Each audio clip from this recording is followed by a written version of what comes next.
Olá, vamos falar sobre as penicilinas? Esses antibióticos são de extrema importância e muito utilizados na prática clínica. As penicilinas fazem parte da classe dos beta-lactâmicos. Se lembram que os beta-lactâmicos vão apresentar na sua estrutura química aquele anelzinho de 4 vértices, chamado de anel beta-lactâmico. Porém, os beta-lactâmicos são subdivididos, certo? A gente tem subclasses.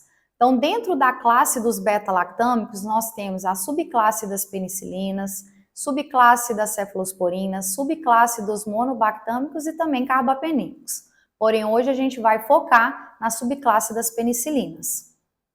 Como é que as penicilinas atuam, né? Qual que é o mecanismo de ação desses fármacos? As penicilinas, assim como todos os beta-lactâmicos, vão atuar inibindo síntese de parede celular bacteriana. Então, o alvo aqui vai ser a parede celular. Se lembram que algumas bactérias conseguem ter essa estrutura, a parede serve para dar integridade e estruturação para algumas bactérias e também proteger algumas bactérias contra a lise osmótica, porém nem todas as bactérias possuem parede. Exemplo, a Mycoplasma pneumoniae. A micoplasma, que pode causar, aí, por exemplo, pneumonia atípica, é uma bactéria que não tem parede. Ela já nasceu sem parede celular, logo ela já é intrinsecamente resistente às penicilinas e a todos os beta-lactâmicos. Então não adianta eu querer usar esses fármacos aqui para tratar infecções causadas por bactérias que não têm parede, ok? Mas pensando naquelas bactérias que têm parede, normalmente elas se coram pela técnica de Gram. E aí a gente tem as gram-positivas e as gram-negativas. Bactérias gram-positivas, fazendo aqui uma recordação, são aquelas que possuem parede celular espessa, várias camadas de peptídeo glicano. Essas camadas precisam estar conectadas para que a parede fique bem rígida, bem estruturada. E embaixo dessa parede, a bactéria gram-positiva tem uma membrana interna, também chamada de membrana citoplasmática. Já a bactéria gram-negativa, ela vai ter uma membrana externa. Nessa membrana externa, tem os lipopolissacarídeos que protegem essa membrana. Tem canais, que podem permitir, por exemplo, a passagem de água. Embaixo da membrana externa tem a parede celular, porém a bactéria gram-negativa tem uma parede mais estreitinha, mais fininha, formada por menos camadas de peptídeo glicano. E tem também a membrana citoplasmática. Então, bactéria gram-negativa tem um sanduíche de parede celular, bactéria gram-positiva tem uma parede celular mais espessa, e embaixo dessa parede, a membrana interna. Então, pensando que as penicilinas, vão atuar na parede, observem que, para esses fármacos, é muito mais fácil atacar a parede celular da bactéria gram-positiva porque ela já está exposta. Ah, Juliana, mas essa parede é mais espessa. Mesmo assim, a parede já está exposta. Então, o fármaco, ele já chega e encontra essa parede. Então, é mais fácil para ele ter atuação contra esse tipo de bactéria. Porém, na bactéria gram-negativa, a parede está escondida, certo? Então, o fármaco, ele vai ter que conseguir penetrar pela membrana externa, entrar aqui, atravessar a membrana externa para alcançar essa parede. E nem todos os fármacos conseguem fazer isso. Então, devido à estruturação da bactéria gram-negativa, ela já se torna o quê? De certa forma mais resistente à atuação de fármacos que precisam atuar na parede celular, ok? Agora, vamos pegar aqui duas camadas de peptídeo glicano e vamos ampliar. Lembrando que a camada de peptídeo glicano da bactéria é formada por dois tijolinhos. Quais tijolinhos a bactéria usa? O tijolinho NAG, N-acetilglicosamina, e o tijolinho NAN, N-acetilmurânico. E ela vai intercalando esses tijolinhos para formar a camada de tijolos, ou melhor dizendo, a camada de peptídeo glicano, ok? Porém, aonde tem o tijolinho NAN, a bactéria constrói uma cauda de aminoácidos, um rabinho com 5 aminoácidos. Isso aqui é chamado de cadeia de pentapeptídeo, uma cadeia com 5 aminoácidos. Então, na camada superior, essa cauda de aminoácidos fica voltada para baixo. Na camada inferior, de peptídeo glicano, essa cauda de aminoácidos fica para cima. E aí, como que uma camada se conecta com a outra para gerar estabilidade para a parede? Através das ligações peptídicas, Mas essas ligações peptídicas, elas não se formam espontaneamente. Então, existe alguém ali na bactéria que vai construir essa ligação peptídica, que é quem? A PLP, a enzima PLP. Proteína de ligação à penicilina, né? A gente vai ver que o fármaco liga aqui, ou PBP, que é a sigla em inglês, ou transpeptidase. A gente está dando nome aí para a mesma bactéria, ou para a mesma enzima, ok? E aí, essa PLP, a enzima, que é o pedreiro da bactéria, tem a função de pegar a alanina e conectar com a lisina de baixo, formando a ligação peptídica. Porém, todas as penicilinas, todos os fármacos, vão se acoplar a essa enzima PLP ou as enzimas PLP e vão bloquear a ação dessas enzimas. Então, o fármaco, através do anel beta-lactâmico, por isso que o anel é tão importante, se acopla ao sítio de ligação da enzima PLP, gerando um bloqueio dessa enzima. Quando a enzima é bloqueada, ela não consegue fazer a conexão entre a alanina e lisina, a enzima não consegue formar essas ligações peptídicas. Então, dessa forma, as camadas de peptidoglicano ficam soltas. E aí a parede não se forma adequadamente e desmorona. Com a parede, né, desmoronada, a bactéria vai sofrer lise osmótica, certo? Então, o que as penicilinas fazem? Matam a bactéria por lise osmótica porque impede a ação da PLP na construção, na formação dessas ligações peptídicas. Logo, todas as penicilinas são considerados fármacos bactericidas. Mas como que esses fármacos, né, foram desenvolvidos, né? Como que eles foram descobertos? Então, o primeiro fármaco, né, a ser descoberto dessa classe foi a penicilina G, ok?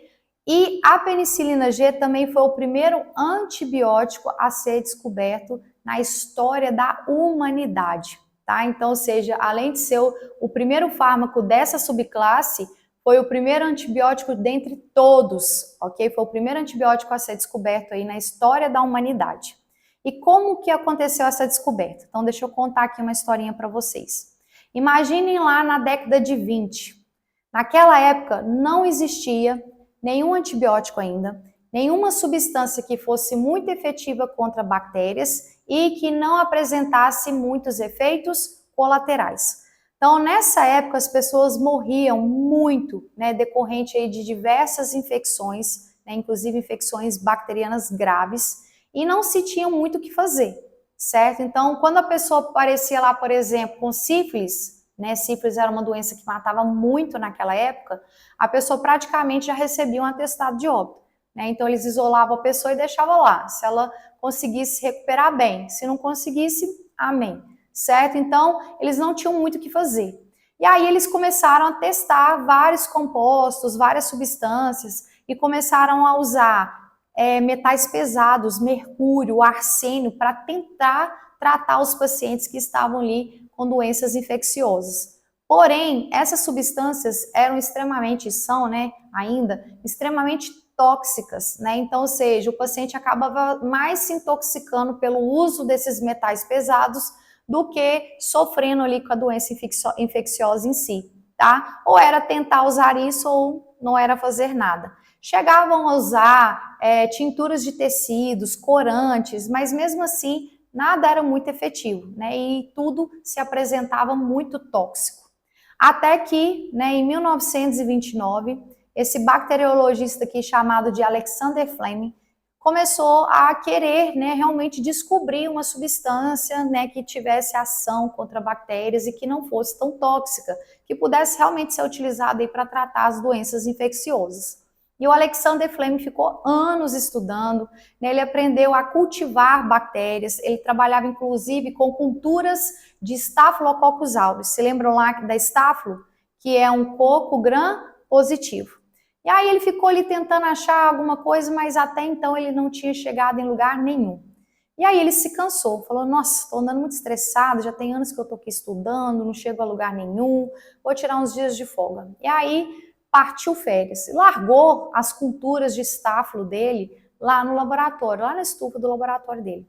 Alguns dias depois, o Fleming já descansado, né, com a energia renovada, volta ao seu laboratório e chegando lá, né, na hora que ele vai olhar suas plaquinhas de Petri, quando ele vai olhar ali as culturas de Staphylo aureus, o que ele encontra? As placas estavam contaminadas por um fungo, tinha um fungão lá no meio da placa, certo? E qual era esse fungo? O fungo Penicillium, que é um fungo de solo, um fungo do meio, né, que está aí sobre as coisas, no chão.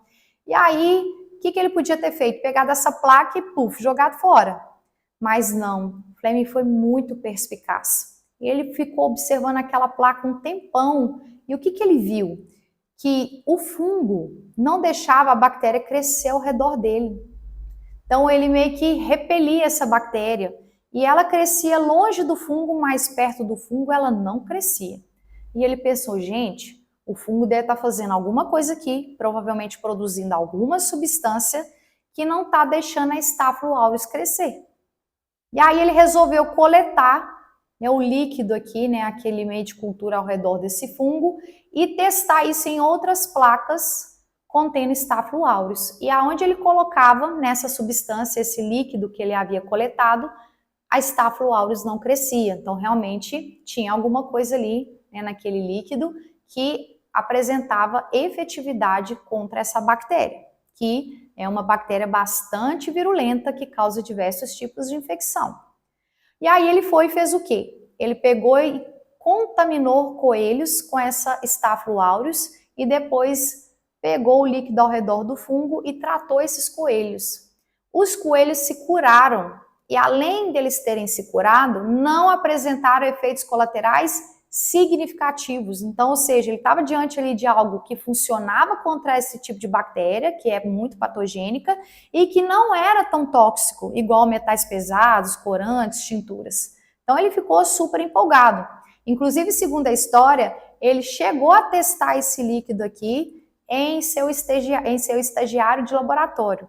E o estagiário também não apresentou efeitos tóxicos, não apresentou nenhum efeito colateral significativo. Então, parecia que realmente ele estava diante de uma substância muito promissora e ele deu um nome a essa substância sem saber exatamente a sua estrutura, característica química, né? Mas ele cogitou que tinha uma substância ali e ele deu o nome a essa substância de penicilina, em homenagem ao fungo penicillium. Então, eis que estamos diante aqui da primeira penicilina, do primeiro antibiótico da história, ok? Só que o Fleming conseguiu produzir essa penicilina em larga escala, né? Ele conseguiu efetivamente colocar isso aí para ser utilizado, né, na população, para tratar diversas doenças infecciosas? Infelizmente não. Então ele era um bacteriologista, ele não sabia como purificar isso, ele não sabia como produzir isso em larga escala, né? Então ele ficou meio perdido ali em relação ao andamento da pesquisa.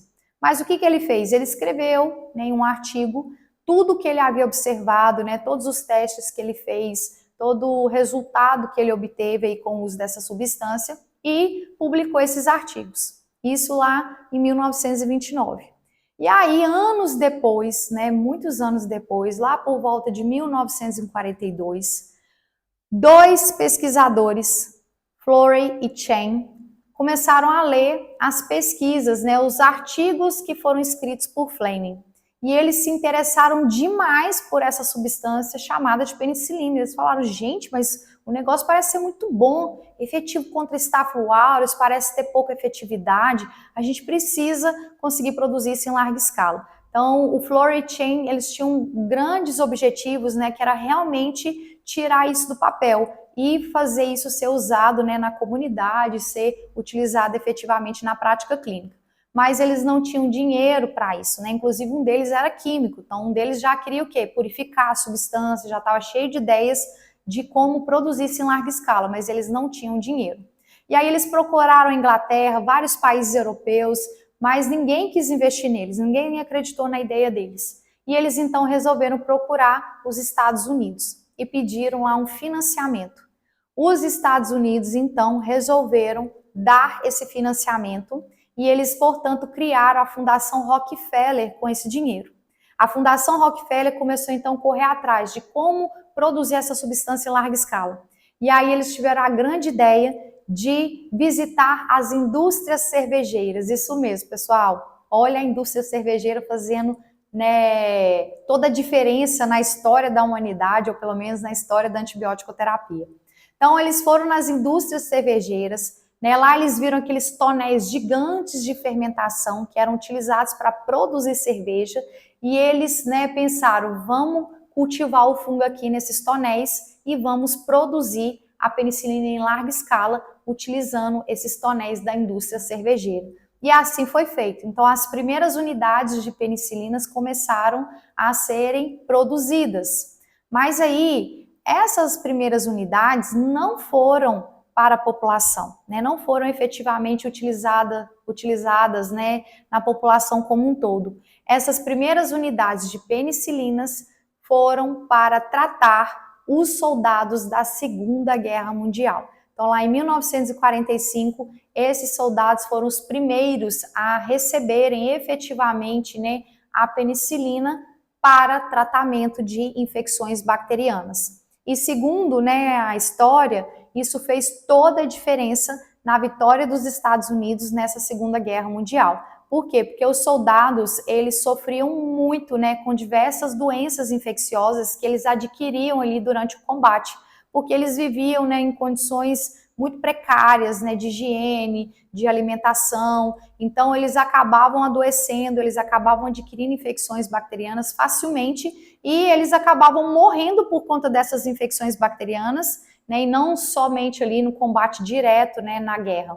E aí, a penicilina, né, a utilização da penicilina conseguiu tratar diversos soldados, né, conseguiu fazer com que eles se recuperassem mais rápido e continuassem ali no combate até a vitória aí dos Estados Unidos, ok? Mas aí depois eles conseguiram, né, produzir ainda mais esse antibiótico, né, e aos poucos foram utilizando isso aí também na comunidade, na prática clínica. Então, essa primeira penicilina, né, que o Fleming conseguiu identificar a partir do fungo penicillium, que foi utilizada aí nos soldados de guerra da Segunda Guerra Mundial, o nome que a gente dá para ela é penicilina G cristalina, tá? E essa penicilina G cristalina a gente utiliza até hoje na prática clínica. Então, a gente está falando de algo que foi descoberto lá em 1929 e que agora em 2024 a gente ainda utiliza para tratar algumas infecções. Ok? Uma característica da penicilina G cristalina é que ela deve ser administrada por via injetável, tá? Ela pode ser administrada por via intramuscular ou por via endovenosa, mas normalmente, né, prefere-se fazer por via endovenosa. O nome químico da penicilina G cristalina é benzilpenicilina, tá? Então esse nome é referente à sua estruturação química. Então, a penicilina G cristalina ou benzilpenicilina, né, normalmente a gente utiliza por via endovenosa. Então, desde aquela época, né, a gente continua utilizando essa penicilina G de forma injetável. Então, pensa, né, como que isso foi recebido naquela época, né? Porque o pessoal tinha medo de agulhas, então a adesão não foi tão grande assim ao uso da penicilina G, exatamente pelo fato dela ter que ser injetável. A penicilina G cristalina, ela apresenta um tempo de meia-vida bem curtinho. Então, quando a gente administra ela, ela é rapidamente eliminada do corpo. Então, isso faz com que a gente tenha que fazer mais doses ou várias doses ao longo do dia para que ela mantenha a sua efetividade. Então, normalmente as administrações são feitas de 4 em 4 horas ao longo do dia, porém, alguns processos infecciosos a gente pode administrar até de 6 em 6 horas. Tá? Mas mesmo assim, né, se a gente for analisar, não é um tratamento nada confortável, né, nada prático, porque tem que fazer várias administrações ao longo do dia. Em termos de distribuição, né, ela acaba que consegue distribuir, né, amplamente pela maioria dos tecidos, inclusive a penicilina G cristalina, né, ela consegue atingir níveis adequados no líquido cefalorraquidiano, e a gente pode até escolher ela para tratar algumas infecções a nível do sistema nervoso central, como, por exemplo, neurosífilis, ok? Agora, foi lindo, né? Descobriram a penicilina G, né? Essa G cristalina, a penicilina do Fleming, usaram aí para tratar os soldados, efetiva contra Staphylococcus aureus, mas, conforme eu disse, uma penicilina, um medicamento que precisava ser injetável, né? Ou seja, que precisava ser administrado ali por agulha, seringa, né? E isso acabava limitando a adesão ao tratamento. Eles tentaram administrar a penicilina G cristalina por via oral? Tentaram, mas eles viram que quando ela era administrada por via oral, ela perdia sua efetividade, né? Por quê? Porque em contato com o ácido clorídrico, aquele anel beta-lactâmico, ele se rompe e aí o fármaco não é bem absorvido e também não vai ter ação antibiótica. Então eles viram que, infelizmente, precisava ser por via injetável. Espectro limitado. Naquela época, eles já viram, né, que a penicilina G cristalina atuava contra alguns tipos de bactérias. Por exemplo, naquela época atuava contra Staphylococcus aureus, atuava contra treponema, né, causador da sífilis e tal, mas não atuava contra todos os tipos de bactérias, né? Então eles viram que dava para usar para algumas infecções bacterianas, mas não dava para usar para todas as infecções bacterianas. E viram também que quando a bactéria passa a produzir uma enzima de resistência chamada de beta-lactamase, ou melhor dizendo, de penicilinase, a penicilina G cristalina também não consegue ter efetividade. Então, se lembram lá das aulas de beta-lactamase? Quem não assistiu, vai lá assistir, tá? Porque é muito importante vocês saberem reconhecer essas enzimas. Quem são as beta-lactamases? São aquelas enzimas que quebram o anel beta-lactâmico, fazendo os fármacos perderem sua efetividade. Porém, beta-lactamase é um termo geral. Existem vários tipos de beta-lactamase com potências diferentes. Então, nós temos dentro aí do grupo das beta-lactamases as penicilinases, que são enzimas que conseguem quebrar anel beta-lactâmico dos fármacos da classe das penicilinas, né, da subclasse das penicilinas. Então, penicilinase, ase quebra, penicilinas, tá? Consegue quebrar o anel beta-lactâmico de quase todas as penicilinas. A gente vai ver que tem a exceção aí, que é a oxacilina. Porém, o que acontece? Se eu uso penicilina G cristalina contra uma bactéria que tem esse tipo de enzima de resistência, essa enzima quebra o anel da penicilina G, fazendo ela perder a sua efetividade. Então, não funciona. Agora, vamos pensar aqui na Staphylococcus aureus. Gente, naquela época, a penicilina G cristalina era muito efetiva contra a Staphylococcus aureus, né? Inclusive, o Flem descobriu o fármaco em culturas de estáfilo. Porém, atualmente, mais de 90% das cepas, né, de Staphylococcus aureus já são produtoras de penicilinase. Então, na nossa atualidade, né, nós não podemos mais utilizar penicilina G cristalina para tratar infecções por Staphylococcus aureus, porque essas bactérias já são, né, na sua grande maioria, produtoras de penicilinase. Então, o fármaco não tem efetividade contra essa bactéria. Então, aqui mostrando, né, a estrutura da penicilina G cristalina, em contato com H+ do ácido clorídrico, ocorre o que? Uma reação química que quebra o anel. Então, o anel estava aqui e agora o anel quebrou, e a quebra do anel faz ele perder sua efetividade. Aqui é a mesma coisa, ó. Né, a penicilina G cristalina em contato com a enzima beta-lactamase ou com a penicilinase, né, que é um tipo específico de beta-lactamase, ocorre também a ruptura do anel, então a enzima quebra o anel e com o anel rompido, o fármaco não consegue ter efetividade, não consegue se ligar na enzima PLP. Espectro de ação. Então, na nossa prática clínica, a gente não utiliza muito penicilina G cristalina, utiliza para algumas situações. Então, em termos de espectro, ela tem uma certa atuação contra Streptococcus, né, Piógenes, Pneumoniae, porém já tem cepas, né, de pneumococo aí resistentes. Pode atuar contra Listéria, lembrando que Listéria é causadora de meningite, né, em idosos, em pacientes imunocomprometidos, em gestantes, em recém-nascidos, né? Então poderia ser uma alternativa, até porque penicilina G cristalina atravessa, né, a barreira hematocefálica, consegue se concentrar no líquido cefalorraquidiano, porém, no caso de meningites por listéria, ainda não é a primeira alternativa, tá? Atualmente a gente utiliza muito mais ampicilina para tratar esse tipo de meningite do que penicilina G cristalina, mas poderia ser uma opção.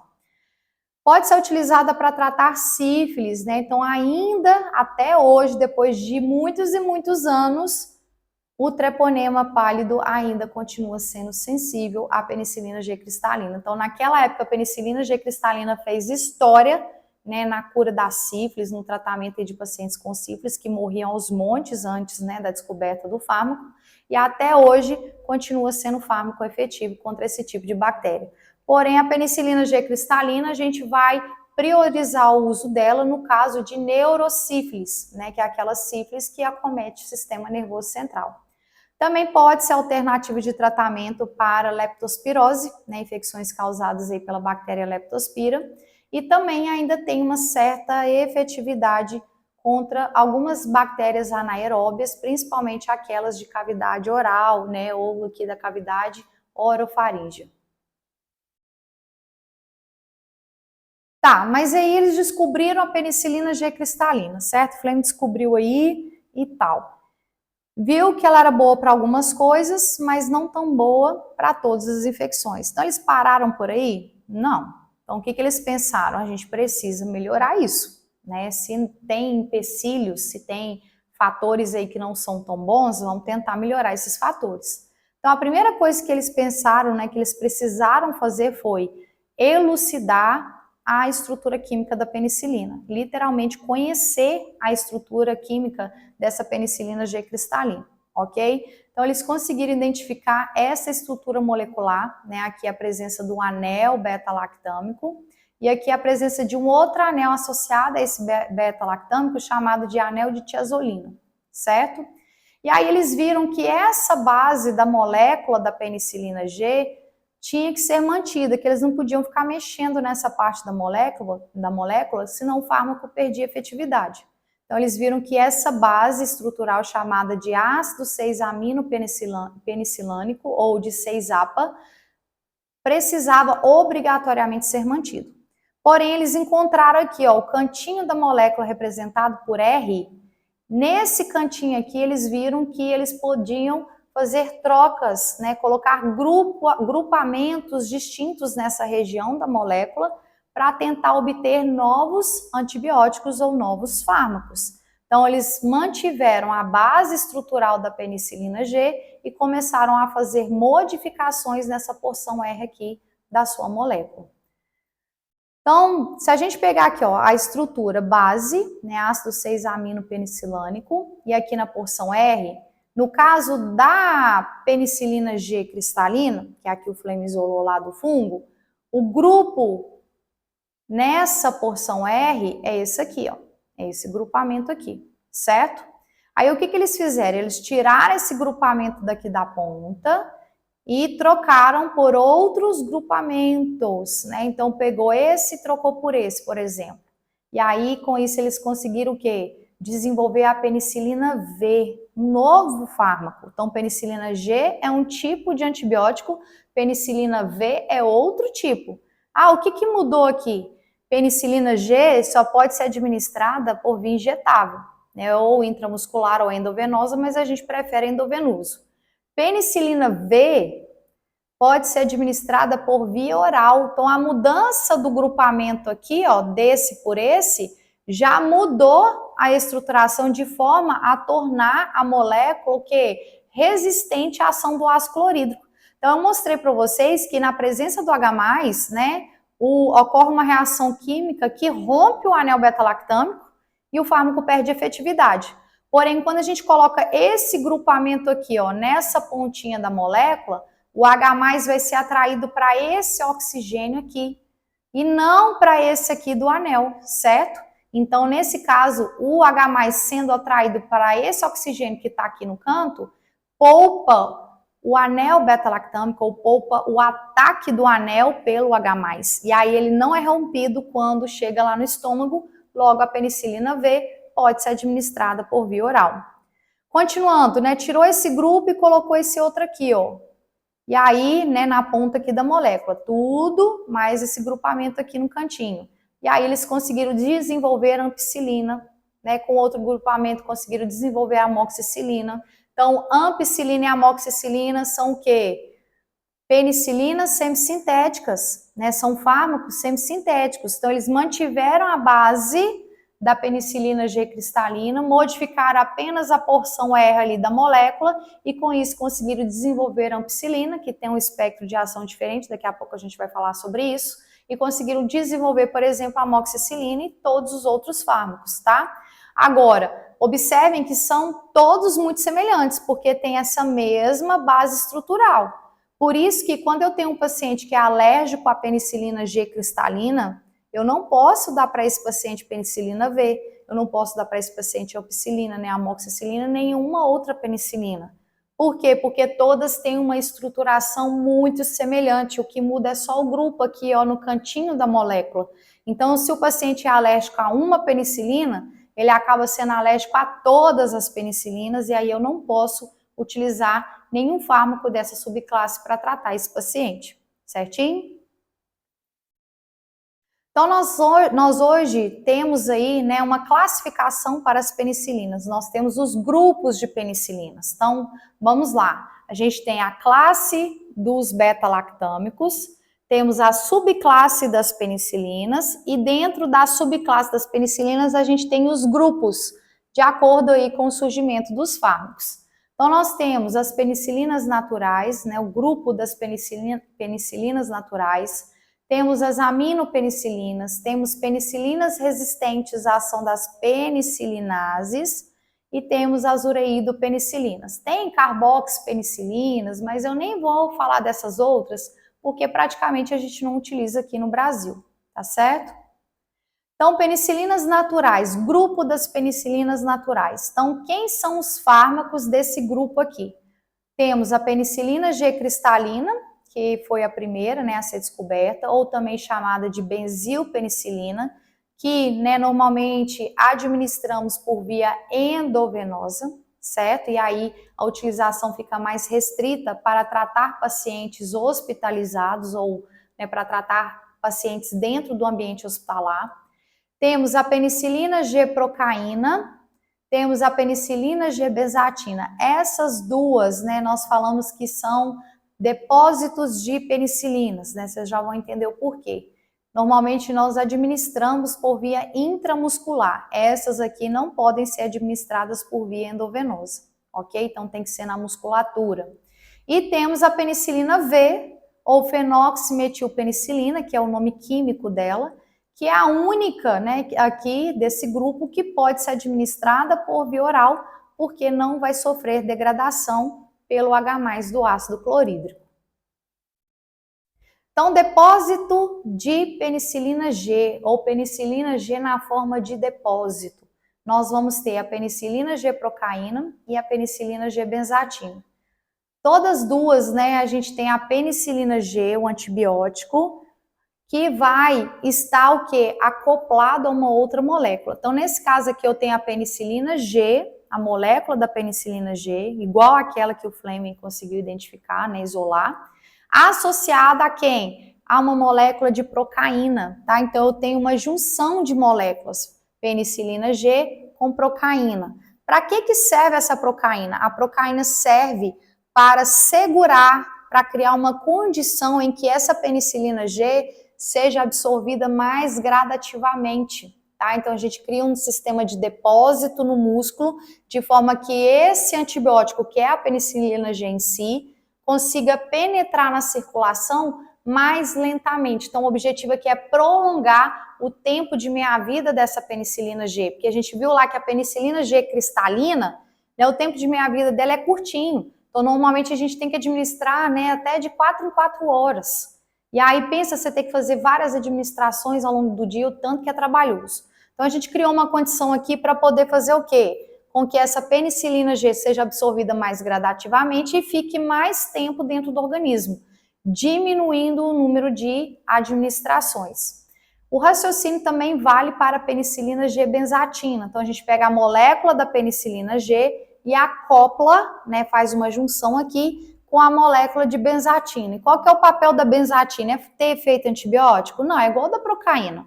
Nem procaína nem benzatina vão ter ação antibiótica. Isso aqui é para segurar a penicilina G na musculatura, formando um depósito, de forma que a penicilina G seja absorvida gradativamente, também prolongando o seu tempo de meia-vida ou prolongando a sua permanência dentro do organismo. Então, essas penicilinas aqui, elas vão apresentar um tempo de ação muito mais prolongado quando comparado aí com a penicilina G cristalina. Então aqui, ó, mostrando, né, que eu tenho a estrutura da penicilina G, né, idêntica lá da G cristalina, associada com a molécula de procaína. Então eu tenho um sal aqui, ó, uma formação de um sal, tá? Então a procaína serve para fazer com que a penicilina G cristalina fique mais tempo na musculatura e seja absorvida mais gradativamente. Aqui embaixo, né, a penicilina G cristalina, que é o anel beta-lactâmico, acoplado aí à molécula de benzatina. Então, benzatina aqui também é para poder segurar essa penicilina G por mais tempo na musculatura. Mas quem segura melhor, procaína ou benzatina?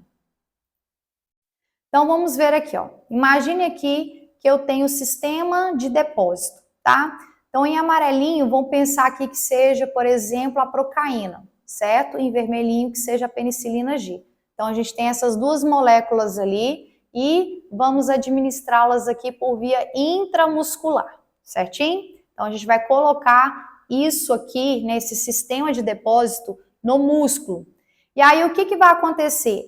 A procaína vai tender a segurar a penicilina G aqui na musculatura, fazendo com que ela seja absorvida, ó, gradativamente. Então, a absorção significa o fármaco sair daqui do músculo, alcançar o vaso e cair na circulação. Então, aqui, ó, né, a penicilina G cristalina, ó, a penicilina G está sendo absorvida gradativamente, aos pouquinhos, certo? E isso faz com que ela fique muito mais tempo dentro do organismo. Essa ideia também vale para a benzatina. Então, imagine que isso aqui seja a benzatina, essas bolinhas amarelas, e em vermelhinho a penicilina G. Então, a gente administra tudo, né, elas em conjunto, porém, a benzatina vai segurando a penicilina G de forma que ela vai sendo absorvida gradativamente ao longo do tempo. Quem ganha?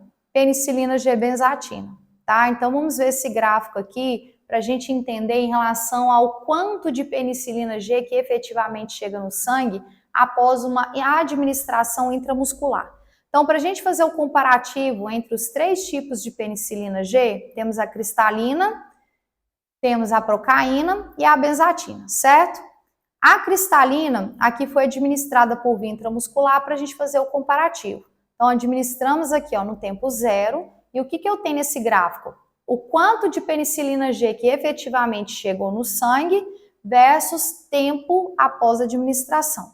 Então, observem que a penicilina G cristalina ela é rapidamente absorvida, atinge um pico de concentração sérico, né, alto, então a gente consegue ter altos níveis dessa penicilina G no sangue, porém ela fica pouco tempo dentro do organismo, ela já começa a ser excretada e dura pouco tempo aqui dentro do corpo.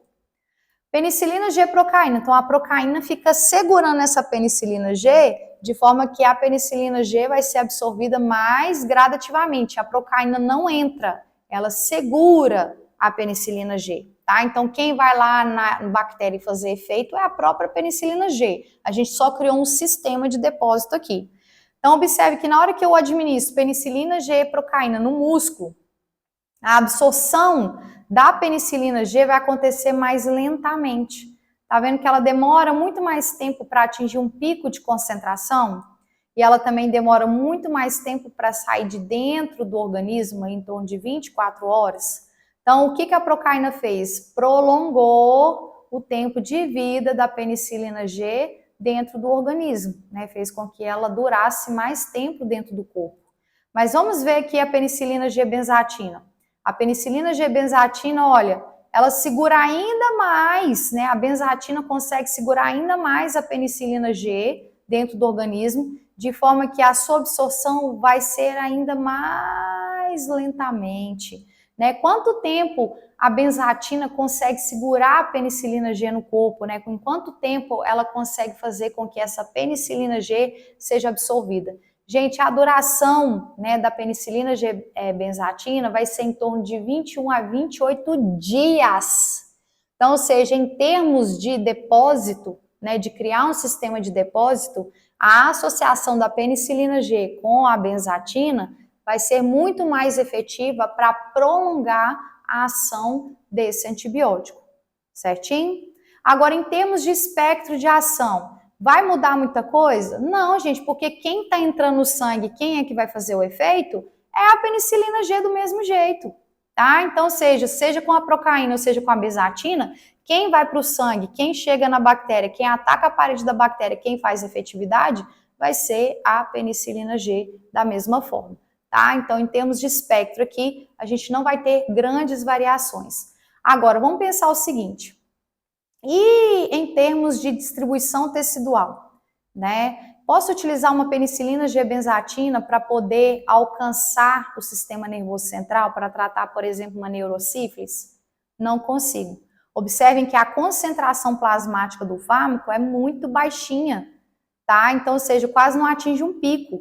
Então, o que chega no sangue é pouco, chega gradativamente, porém não chega muita quantidade de uma única vez. E esse pouco não vai conseguir, né, atravessar a barreira hematoencefálica e se concentrar o suficiente lá no líquido cefalorraquidiano para tratar infecções a nível do sistema nervoso central, tá? Então, ou seja, eu só consigo ter altas concentrações no sistema nervoso central com penicilina G cristalina, porque ela atinge grandes concentrações no sangue e do sangue ela consegue atravessar a barreira hematoencefálica e chegar em maiores quantidades no sistema nervoso central. Então, em termos de espectro, elas se assemelham, porém, em termos de distribuição, para penetração no sistema nervoso central, a penicilina G cristalina vai ser a nossa opção, tá certo? Então, quando eu quero facilitar o tratamento com menos administrações, a gente pode optar pela penicilina G-benzatina.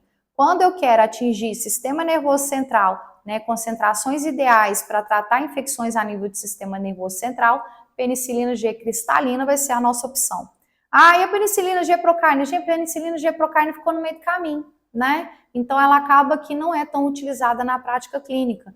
Ela não tem um tempo de meia-vida tão grande igual a benzatina e também não atinge picos séricos tão bons quanto a G-cristalina. Então, ou seja, essa aqui praticamente a gente não usa no nosso dia a dia. Então, penicilina G-procaína, né, ela é para ser administrada por via intramuscular. Então, ela é uma penicilina G na forma de depósito, né? Lembrando que depósito é para criar ali, né, um sistema de liberação devagarinho dessa penicilina G para ela ser absorvida mais gradativamente. A administração é extremamente dolorosa, mesmo a procaína tem uma certa ação anestésica, mesmo assim é muito doloroso. E normalmente a gente vai administrar esse tipo de penicilina por, né, via intramuscular a cada 12 a 24 horas. Então imagina, né, uma ferroada de abelha e a gente tem que fazer isso de 12 em 12 horas, né, e manter esse tratamento, por exemplo, por 10 dias. Exemplo, tem ação contra Streptococcus pyogenes. Então posso tratar, por exemplo, uma erisipela usando penicilina G-procaína, até poderia, porque tem efetividade contra Streptococcus pyogenes. Mas pensa eu ter que tratar esse paciente administrando, né, uma injeção extremamente dolorosa por 10 dias para poder tratar essa infecção. Ou seja, não vai ser nada cômodo para esse paciente, ele não vai querer fazer esse tratamento, né, ele não vai se aderir bem a esse tipo de tratamento. Então, é judiado o paciente escolher penicilina G-procaína para tratar, né, essas infecções por ser doloroso e por a gente ter que fazer, né, durante muitos dias. Penicilina G-benzatina é a famosa bezetacil, né, não comercial. Fazemos por via intramuscular, é um tipo de depósito, né, então a gente cria uma condição para que a penicilina G em si seja absorvida mais gradativamente, né, ao longo do tempo.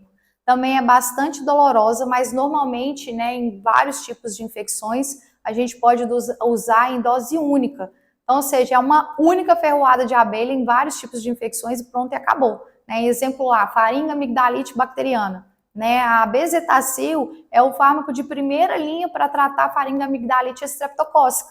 Né? Inclusive, é o fármaco que mostra-se, né, efetivo para poder prevenir febre reumática. Né? E também pode até, né, em alguns estudos, inibir ou reduzir a chance da gente ter uma glomerulonefrite, né, estreptocócica aí, pós-estreptocócica, né, melhor dizendo. Então, o paciente vai lá, toma uma única dose e já resolve a vida, né, diferente aí dele ter que usar uma penicilina G-procaína durante vários dias, 10 dias, por exemplo, para conseguir erradicar, né, o estreptococcus. Então, ou seja, não é nada agradável para esse paciente. Então, a gente fica com a penicilina G-benzatina, certo? Então, ou seja, o paciente vai lá, toma dose única, normalmente a gente administra, né, no meio intra-hospitalar, porque existe o risco aí de alergias, né? As penicilinas podem desencadear quadro alérgico, em alguns pacientes até choque anafilático.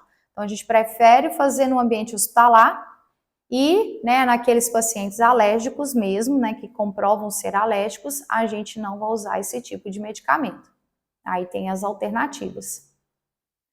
Penicilina V ou fenoximetilpenicilina. Então, é a famosa PENV, tá? O nome comercial. Então, é a única do grupo aqui que pode ser administrada por via oral. Normalmente, podemos administrar a cada 6 horas, né? E algumas infecções, a gente pode espaçar mais essas administrações. Mas por que a gente não vê tanta prescrição de penicilina V também, né? Por que isso aqui não é tão usual na prática clínica? Porque, apesar de ser administrada, poder ser administrada por via oral, isso aqui sofre interferência com a presença de alimentos. Então, o ideal é que seja administrada em jejum. Quando eu falo em jejum, pessoal, o que você precisa avisar o seu paciente? Que ele tem que administrar o medicamento 2 horas após uma refeição, pelo menos.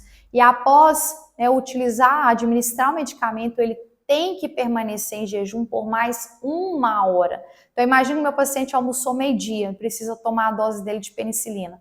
Então, se ele almoçou meio-dia, ele vai tomar a dose dele, né, às 14 horas, e ele vai ter que continuar em jejum até às 15 horas. Então, ele vai almoçou meio-dia, ele vai tomar o café da tarde dele às 15 horas, para a gente garantir melhor absorção do fármaco. Ah, e qual que é o problema, além de termos, né, esse inconveniente de fazer jejum? Outra coisa é que esse fármaco aqui gera intolerância gástrica. Então, além de ter que ser feito em jejum, o jejum ainda potencializa o quê? Essa intolerância gástrica. Então, a pessoa tem muita náusea, enjoo, dor estomacal, certo? E aí pode acabar abandonando o tratamento. Então, ou seja, a posologia da penicilina V não é nada agradável, né? Às vezes temos que administrar várias vezes ao longo do dia, tem que ser, né, administrado de preferência em jejum, que já é trabalhoso, e ainda pode desencadear esses eventos gástricos que faz o paciente não querer ser tratado com isso. Então, ou seja, na faringamigdalite estreptocócica, posso tratar meu paciente com penicilina V? Até poderia, mas olha o inconveniente de você ter que fazer isso tudo aqui durante 10 dias, certo? Então, ou seja, eu acho que é preferível ir com a bezetacil dose única do que passar isso aqui, né, uma penicilina V oral, né, por 10 dias, sendo que a posologia não é nada confortável para o paciente. Agora vamos falar sobre as aminopenicilinas. Quem são as aminopenicilinas? São aquelas que vão ter um grupo amino naquele cantinho da molécula, né? Então, na mudança de grupamentos ali, foi colocado, né, alguma coisa, foi colocado um grupo ali que tem amino na molécula.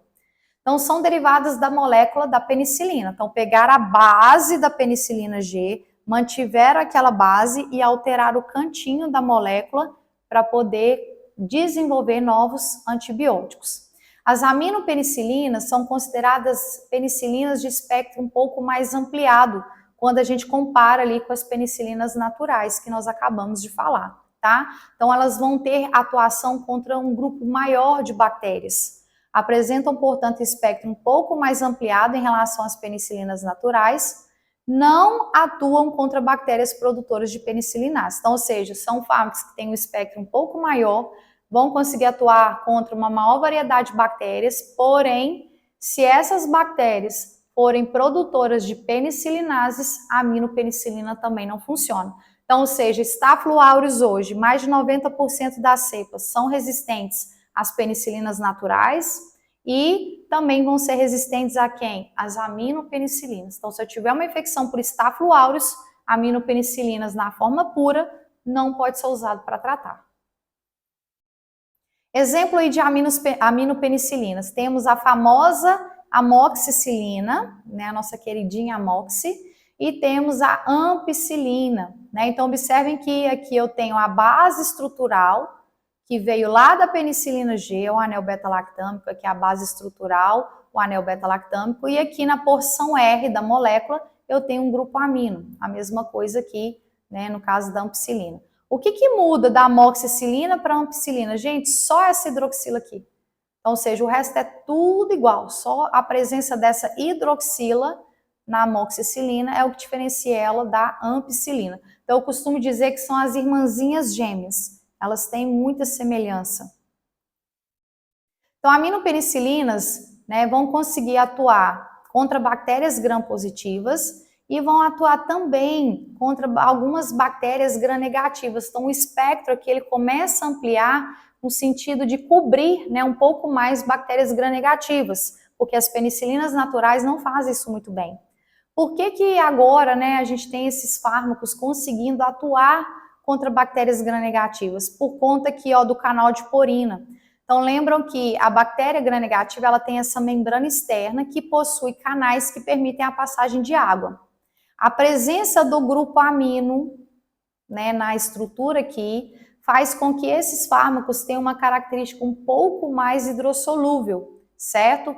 E aí, sendo hidrossolúvel, na hora que a água entra pelo canal aqui na bactéria, o fármaco se solubiliza na água e entra junto, tá? Então, essa hidrossolubilidade decorrente do grupo amino que foi adicionado ali facilita a chegada do fármaco até a parede celular ou a penetração do fármaco na bactéria gram-negativa a partir da membrana externa. Então, espectro de ação das aminopenicilinas. Gente, as aminopenicilinas, né, vão atuar contra Enterococcus fecalis, tá? Lembrando que enterococo é bactéria chata, né, principalmente o Faecium, já está resistente a vários tipos de antibióticos, mas em relação ao fecalis, né, as aminopenicilinas ainda podem ter efetividade, principalmente a ampicilina, tá? A ampicilina ainda costuma ser fármaco de escolha para tratar algumas infecções por Enterococcus fecalis. Tem atuação contra Streptococcus, né, por exemplo, Pneumoniae, Piógenes. Lembrando que Pneumoniae já está ficando bastante resistente. O Piógenes, né, ainda é muito sensível. Então, voltando lá na nossa faringoamigdalite, né, paciente com faringoamigdalite estreptocócica. Primeira opção, né, seria penicilina G-benzatina, dose única, tá? É o fármaco que é comprovado prevenir febre reumática. Ah, mas o paciente não quer injeção, tem pânico de injeção, acha a bezetacil muito dolorosa. Qual seria outra alternativa? Se lembra que penicilina V tem uma posologia péssima, certo? Então, uma alternativa ao uso da penicilina G-benzatina poderia ser o quê? O uso de uma aminopenicilina, uma amoxicilina, por exemplo. Aí a amoxicilina, né, de 12 em 12 horas por 10 dias. É um tratamento mais canserinha, né, por ter que ser mantido por 10 dias, mas seria uma alternativa aí ao uso do bezetacil. Tem atuação contra a listéria, principalmente a ampicilina, é fármaco de escolha para tratar meningites causadas por listéria, né, lembrando que listéria causa meningite em idoso, meningite em gestante, pode causar meningite em imunocomprometidos e recém-nascidos. Então, nesses pacientes, a gente precisa pensar em cobrir listéria ali no tratamento empírico até, né, a saída aí da cultura, né, até a gente conseguir coletar o líquor e fazer cultura, certo? Hemófilos influenza, então a gente tem a atuação aqui, né, das aminopenicilinas agora contra esse bacilo gram-negativo que causa o quê? Infecções de trato respiratório, desde que não seja uma hemófilos influenza produtora de penicilinase, tá? Porque já tem cepas de hemófilos que faz isso. Mas contra uma hemófilos que não produz penicilinase, aminopenicilinas conseguem cobrir. Por isso que a amoxicilina, né, por exemplo, a gente usa para tratar a rinocinusite em alguns casos, porque rinocinusite vai ser causado pelo quê? Pneumoniae, né, Streptococcus pneumoniae, hemófilos influenza e Moraxella catarrhalis. As aminopenicilinas cobrem bem, né? Pneumônia ainda, então a gente tem algumas cepas de resistência, mas ainda tem boa cobertura. Cobre hemófilos, desde que não seja produtora de penicilinase, mas Moraxella essas aminopenicilinas na forma pura não conseguem fazer boa cobertura porque são produtores de penicilinase, tá certo? Enterobactérias, né, pode cobrir E. coli, Proteus, né, Klebsiella, Shigella, Salmonella, mas desde que elas não produzam penicilinase. Então, lembrando que aminopenicilinas puras são degradadas pelas enzimas penicilinases e não funcionam. E tem atuação contra alguns anaeróbios de cavidade orofaríngea. Ampicilina. A ampicilina pode ser administrada por via oral e via endovenosa, tá? Então, por isso que a gente gosta da AMP aí, talvez para tratar meningite por listéria.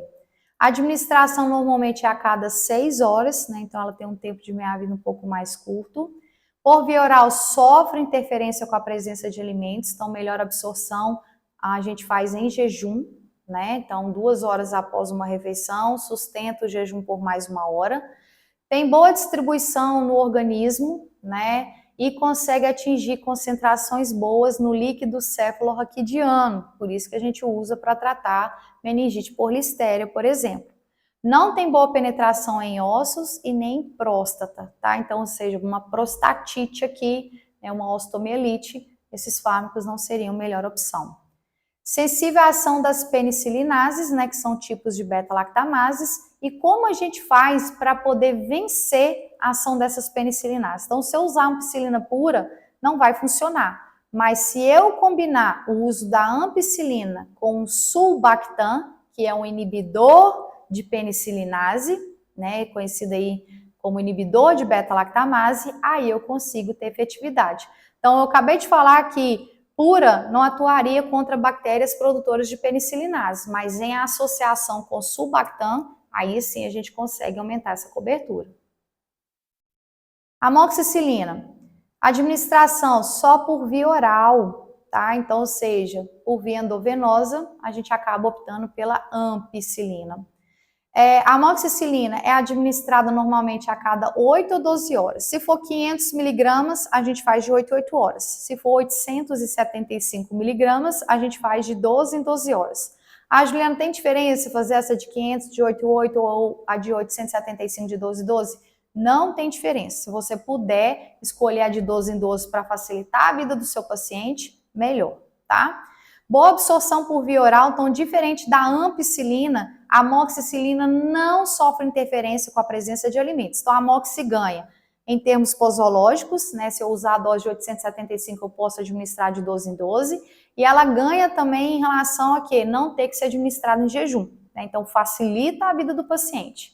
Também apresenta boa distribuição, né, no organismo, mas não concentra bem no sistema nervoso central, não concentra bem no líquido cefalorraquidiano, tá? Então, para tratar infecções a nível de sistema nervoso central, a gente fica com quem? Com a ampicilina, tá? Então, a amoxi, infelizmente, não concentra bem aí no sistema nervoso central, também não vai atingir bem ossos e nem próstata.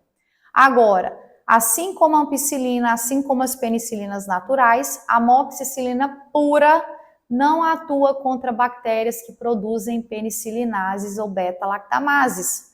Por isso, para a gente tentar vencer a ação dessas enzimas, nós podemos associar a amoxicilina com clavulanato, né? Então, por isso que existe a amoxicilina pura, mas também existe a amoxicilina com clavulanato. Então, entenda que quando eu associo com clavulanato, eu consigo aumentar a efetividade contra aquelas bactérias que produzem penicilinase. Então, Staphylo aureus, mais de 90% das cepas de Staphylo aureus já são produtoras de penicilinase. Se eu usar penicilinas puras, né, as penicilinas naturais, eu vou ter efetividade contra Staphylo? Não. Se eu usar ampicilina e amoxicilina pura, eu consigo ter efetividade contra Staphylo aureus? Não. Mas se eu usar ampicilina sulbactam ou usar amoxicilina mais clavulanato, aí eu consigo ter ação contra Staphylos, contra Staphylo aureus. Penicilina resistente à ação das penicilinases. Esse aqui é um outro grupo de penicilinas, mas aqui no Brasil o fármaco que a gente utiliza é a oxacilina. Antigamente nós usávamos a meticilina aqui no Brasil, Mas como ela gera mais efeitos colaterais, né? Ela é mais tóxica. Com o surgimento da oxacilina, a meticilina entrou em desuso aqui no nosso país, tá? Então, meticilina não se usa mais, entrou no lugar dela a oxacilina. Então, a oxacilina é a única penicilina, né? Então, esse aqui é um fármaco que pertence aqui à subclasse das penicilinas. É o único fármaco que consegue vencer a ação de penicilinases, tá? Então, ou seja, penicilinas naturais não conseguem, aminopenicilinas na sua forma pura não conseguem, mas a oxa já nasceu resistente à ação dessas enzimas que quebram o anel beta-lactâmico aqui desses fármacos. A oxacilina, a gente vai utilizar ela no ambiente hospitalar, tá? Então, né, a gente não trata aí paciente de modo ambulatorial utilizando o ox. Então, a gente vai deixar isso aqui para tratar pacientes internados. E ela tem uma posologia não muito boa, tá? A oxa pode ser administrada de 4 em 4 horas. Então, pensa que chatura que é, né, trabalhar com oxacilina. E ela ainda precisa ser diluída, tá? Então, a gente pega a oxa e dilui mais ou menos 200 ml a 250 ml de soro. Então, para cada administração, a gente está colocando no corpo desse indivíduo em torno de 250 ml de soro. Então, imagina no final do dia, né, após ter que fazer isso de 4 em 4 horas. Então, no final do dia, esse paciente vai estar o quê? Igualzinho um baiacu, né, de tanto soro que ele recebeu. Então, isso é bom para todo e qualquer paciente, né? Pode trazer consequências? Pode. Imagina um paciente que é cardiopata, um paciente que tem insuficiência cardíaca, né? Esse tanto de soro vai fazer mal para o paciente. Então, até isso eu tenho que pensar, que a administração desse antibiótico requer, né, colocar dentro do corpo ali do paciente grandes quantidades de soro, porque ela é diluída, né? Cada dose é em torno de 250 ml de soro. Oxacilina é chamada de penicilina anti-estafilocócica, tá? Por quê? Porque ela já nasceu com ação contra a Staphylo aureus, que produz penicilinase, tá? Então, pensando aqui numa infecção por Staphylo aureus, vamos pensar numa celulite infecciosa. Celulite é a infecção de pele, partes moles, que vai acometer o quê? Né, o tecido subcutâneo. E aí, o principal causador de celulite, a principal bactéria causadora de celulite é Staphylo aureus. E como que a gente pode tratar? Então, eu poderia tratar aqui utilizando, por exemplo, uma ampicilina sulbactam com posologia ruim, ou amoxiclave, que é mais confortável para o paciente, ou uma oxacilina, por exemplo, se eu for internar esse paciente com celulite. Ah, Juliana, mas tem outra opção aí que daria para eu tratar em casa, sem ser amoxiclave? Tem, mas aí são cefalosporinas lá da primeira geração, né, e aí vai ficar para as próximas aulas, certinho? Então, sim, oxacilina pode ser opção para tratar infecções por Staphylo aureus, que produz o quê? Penicilinase. Agora, só vai atuar contra Staphylo aureus? Não, ela também cobre quem? Streptococcus, tá? Então, eu posso usar a oxacilina para tratar infecções por Strepto ou por Staphylo, que produz penicilinase, tá? Então, posso usar aí tanto para erisipela, como para tratar uma celulite ou tratar, né, infecções por Streptococcus também, tá? Então, ela é chamada de anti-estafilocócica porque ela tem muita boa atuação contra a Staphylo aureus, que produz penicilinase. Agora, também pode ser utilizado para tratar infecções por Strepto. Ah, Juliana, posso usar a oxacilina para tratar infecções por bactérias gram-negativas produtoras de penicilinase? Não, aí ela não funciona. Tá? Então, por exemplo, uma E. coli produtora de penicilinase, uma Haemophilus influenza produtora de penicilinase? Não. Oxa só consegue ter cobertura contra gram-positivo, basicamente Strepto e Staphylococcus aureus.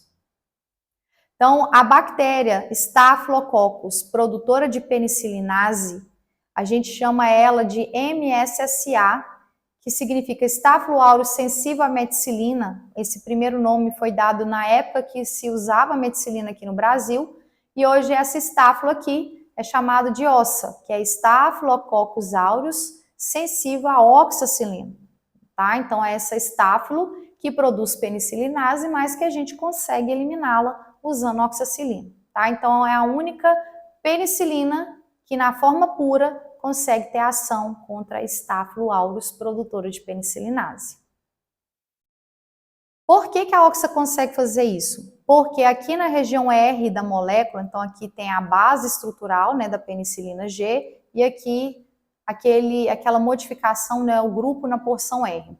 Observe que esse grupo é extremamente volumoso, é um grupo gigante, que vai meio que impedir a chegada da penicilinase no anel beta-lactâmico, não vai deixar a enzima alcançar o anel para poder quebrar. É como se fosse um impedimento físico mesmo. Esse grupo é tão volumoso que ele forma uma nuvem de proteção ao redor do anel, e na hora que a enzima penicilinase chega para quebrar esse anel, ela não consegue alcançar e não consegue quebrar. Tá? Então, ou seja, é um impedimento físico mesmo, por um grupamento muito grande aqui na porção R da molécula. Ureidopenicilinas, né? Na verdade, aqui a única que nós usamos no Brasil é a piperacilina, tá? Piperacilina é administrada por via endovenosa, normalmente a cada 6 horas ou a cada 8 horas, né? Depende aí do processo infeccioso. Apresenta maior espectro dentre todas as penicilinas, né? Então, quando a gente pensa que a aminopenicilinas começou a ampliar o espectro para gram-negativo, o piperacilina vai ampliar ainda mais, né? Vai cobrir ainda mais tipos de bactérias. É também chamada de penicilina antipseudomonas. Então, agora a gente está falando de uma penicilina que consegue atuar contra a Pseudomonas aeruginosa, né? As outras todas não fazem isso. Lembrando que Pseudomonas aeruginosa é aquela bactéria chata de ambiente hospitalar, que já é resistente a um tanto de antibiótico, intrinsecamente resistente a vários antibióticos, e que se aloja, né, que gosta de paciente imunocomprometido para se alojar, e uma vez que ela estabelece o processo infeccioso, é extremamente difícil de eliminá-la. Então aqui a gente está falando de um fármaco da classe, né, da subclasse das penicilinas, que consegue ter ação contra essa bactéria chata que está correlacionada com infecções dentro do ambiente hospitalar, tá? Então ela é uma penicilina antipseudomonas. Ah, ela é tão maravilhosa, tem um espectro tão amplo, atua contra pseudomonas, mas e se forem bactérias produtoras de penicilinase, né? Uma Staphylo aureus, eu consigo tratar com piperacilina pura? Não consigo. Então, ou seja, é de amplo espectro, atua contra, sim, bactérias, né, que são muito resistentes, tipo pseudomonas, porém, se for bactéria que produz penicilinase como uma aureus, piperacilina pura não vai funcionar. Então, o que a gente faz? A gente associa a piperacilina a tazobactam. Na verdade, aqui no Brasil, a gente não acha piperacilina pura, a gente já acha a associação da piperacilina com tazobactam. Quem é o tazobactam? Inibidor de beta-lactamase, certo? Então, o tazobactam tem por objetivo fazer o quê? Não deixar essa enzima penicilinase quebrar o anel beta-lactâmico da piperacilina, é proteger essa piperacilina.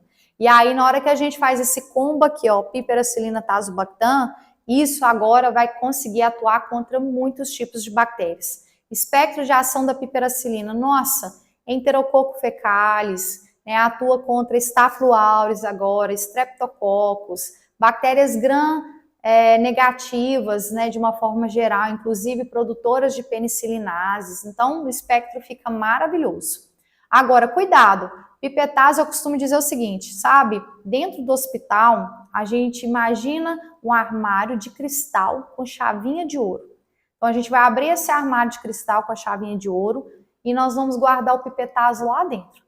Nossa, professor, mas por que você vai guardar ele lá dentro se ele é tão bom? Exatamente por isso. Porque ele é de amplo espectro e a gente não quer ficar usando fármaco de amplo espectro para ficar dando tiro para tudo quanto é lado e favorecer a seleção de bactérias. Então, a gente guarda, né, o pipetase para situações mais restritas, mais extremas aí, quando estamos diante, por exemplo, de uma infecção por pseudomonas. Né? Ah, tem uma faringamigdalite, vou tratar com pipetase, você está doido, né? Sendo que você pode tratar lá com a penicilina G, benzatina, que resolve o problema, ou com uma amoxicilina, né? E pipetase a gente guarda para quê? Para situações críticas. Então, esses fármacos de amplo espectro, que em teoria são bons demais, a gente guarda nesse armarinho e tranca. Quando a gente estiver diante de infecções por bactérias resistentes, em que eu não posso usar outros fármacos, aí sim você vai abrir esse armário e tirar o pipetase lá de dentro, tá? Então, ou seja, fica guardado, ele é carta na manga. Não vamos ficar gastando, porque senão a gente seleciona bactérias resistentes. Agora, É muito bom, né, principalmente a associação, mas cuidado, não atravessa a barreira hematocefálica. Não se usa pipetazo para infecções a nível do sistema nervoso central, tá? Então, ou seja, dá para usar para um monte de infecção, mas para sistema nervoso central, não. Então, espectro. Enterococos, principalmente, né, o fecalis, streptococcus, né, piógenes, pneumococo, estafilococcus, né, inclusive a sensível à oxacilina, produtora de penicilinase, o tazobactam consegue inibir a penicilinase e fazer a piperacilina ter ação contra essa bactéria. Hemófilos, moraxella, a moraxella aqui entrando, né, que é muito produtora de penicilinase, mas o tazobactam consegue conter.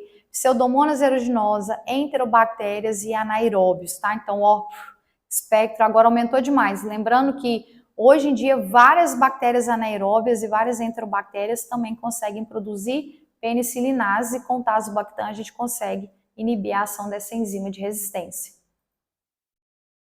Então, os inibidores de penicilinases, ácido clavulânico, tazobactam e sulbactam. Para que a gente vai usar esses fármacos? Então, a gente vai usar para proteger, né, as penicilinas propriamente ditas. Então, ampicilina, sulbactam, para proteger a ampicilina. Amoxicilina, clavulanato, para proteger a amoxicilina. E piperacilina, tazobactam, para proteger a piperacilina. Tá? Então, esses aqui são fármacos que vão se acoplar a penicilinase, não deixando que ela quebre o anel beta-lactâmico ali do antibiótico propriamente dito. Eles têm ação antibiótica muito boa por si só? Não, tá? Então, ou seja, eles têm pouca ação antibiótica, então na maioria das vezes a gente vai usar em conjunto para poder inibir especificamente as enzimas penicilinases. Então, lembrando aqui, ó, eu tenho, né, a enzima PLP, certo? O antibiótico ele precisa alcançar a enzima PLP para poder inibir a síntese da parede. Então, do lado de cá, ó, né, tá vendo que o antibiótico se acopla à enzima PLP e bloqueia a conexão que ela faz entre os aminoácidos, gerando uma instabilidade da parede e destruição da bactéria.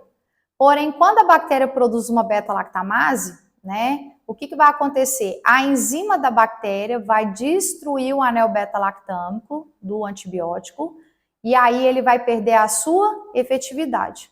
Se ele perde a efetividade pela enzima beta-lactamase, o antibiótico não consegue alcançar a enzima PLP. O pedreiro continua trabalhando e a bactéria não morre, tá? Então isso aqui é uma enzima de resistência que protege a bactéria, ou seja, protege a enzima, o pedreiro, e deixa ele continuar construindo a parede. E aí, com o inibidor de beta-lactamase, o que a gente faz? O inibidor ataca essa enzima, ela, portanto, não consegue atacar o fármaco propriamente dito. Então, vamos pensar aqui, ó, o clavulanato ataca a enzima, a amoxicilina, na sua forma, né, a amoxicilina agora consegue alcançar a enzima, então o clavulanato ficou aqui, a amoxicilina alcançou a enzima PLP, bloqueou a enzima, e aí a parede vai cair e a bactéria vai morrer. Certinho? Então, aqui, os inibidores de beta-lactamase funcionam para deixar, né, o antibiótico propriamente dito funcionar. Então, as principais combinações, a amoxiclave, então o clave bloqueia a enzima, a amoxicilina que atua. Sulbactam bloqueia a enzima, a ampicilina que atua. Tazobactam bloqueia a enzima e quem atua sobre a PLP é a piperacilina. Então, a inclusão do inibidor, né, de penicilinase amplia o espectro de todos esses fármacos contra quem, tá? Então, ou seja, associar a amoxiclave, a gente vai ampliar o espectro contra ampicilina mais sulbactam, a gente amplia o espectro contra, e piperacilina, tazobactam, a gente amplia o espectro contra.